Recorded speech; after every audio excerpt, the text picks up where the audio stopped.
Boruto. J'ai presque très rarement évoqué le cas de gros shonen Neketsu sur la chaîne, et pourtant, ce ne sont pas les œuvres qui manquent. Malgré tout, certains le font mieux que moi, et j'ai toujours voulu proposer du contenu sur des œuvres un peu moins connues, comme Dororo et Bokura, qui me font surtout plaisir à moi, plutôt que de plonger dans des hypes débiles repris par 35 créateurs en moins d'une semaine, et qui noient littéralement d'autres œuvres dans le désintérêt le plus total. Mais là, pour Boruto, c'est différent. Le contexte est beaucoup plus favorable à faire une vidéo, et les trop nombreuses réactions que je génère sur ce dernier ne font que trop durer.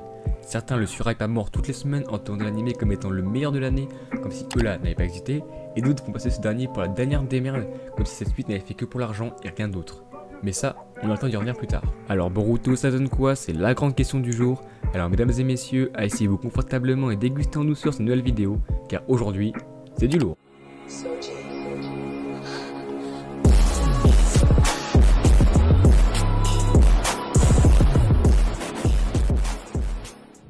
Je pense que pour comprendre dans la globalité le contexte de Boruto, il faut venir à une époque où l'on était encore président et où la Corona n'était qu'une simple bière pour Mexicains, fin 2014, début 2015.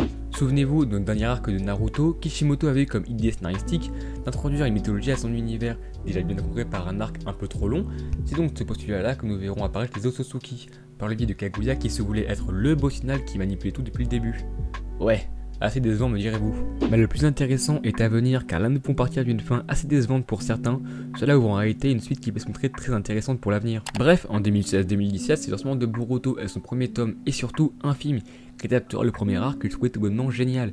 Mais comme pour DBS, ils le réadapteront en animé des années plus tard, après 50 HS. Malgré tout, c'est encore mieux que dans le film avec une animation incroyable et surtout une belle promesse d'avenir. Le King était de retour. Mais pour parler un peu de la version papier, car celle-ci est très différente, déjà Kishimoto n'est plus le mangaka principal, il a délégué l'œuvre à Ikimoto en tant que dessinateur principal et à Kodashi pour scénariser tout ça. En étant un petit peu objectif, les débuts de Boruto en manga sont très compliqués. Déjà, graphiquement, Ikimoto donne un style plus réaliste à ses personnages que Kishimoto, et surtout, le manga n'a absolument pas le soutien du public. Ceci peut s'expliquer par deux choses. Déjà, le fait que Kishimoto ne soit plus aux commandes, le rythme de parution passe de un chapitre par semaine à un chapitre par mois, mais surtout, les gens étaient simplement déçus de la fin de Naruto. Toute l'intrigue de Boruto tourne autour des Otsutsuki et de leur famille, et ça, quelque chose que beaucoup de gens n'avaient pas aimé de base. Et pourtant, dans Boruto, c'est juste une masterclass. Les choses sont bien amenées, les combats sont super bien chorégraphiés, et on a enfin le retour de vrais combats tactiques, comme au tout début de Naruto.